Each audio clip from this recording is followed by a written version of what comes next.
দু একদিন পর পরই শুধু দেখা যায় এই জায়গায় ও জায়গায় আগুন লাগে। এই পরশুদিনও হচ্ছে আমাদের এখানে 12তলা বিল্ডিংয়ে আগুন লাগছিল, দেখছেন হয়তো। আর আজকে দেখেন আবার ওই যে কোথায় যেন আগুন লাগছে, এটা মনে হয় মেবি কামরাঙ্গীর চর হতে পারে। 19তলা থেকে তো অনেক দূরটাও দেখা যায়। তো এখানে অবস্থা দেখেন, অনেক আগুন লাগছে, হয়তো কোনো বাড়ি ঘর পড়ে যাচ্ছে।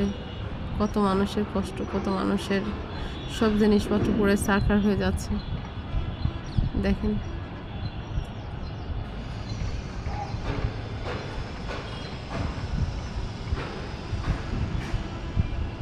অনেক ধোঁয়া, আগুনে পড়ছে কত মানুষের স্বপ্ন দেখা যায়। আকাশের দিকে ধোঁয়া আর ধোঁয়া, কালো ধোঁয়া সব। সবাই দোয়া করবেন, সবাই যাতে ভালো থাকে, হেফাজতে থাকে। আল্লাহ হাফেজ।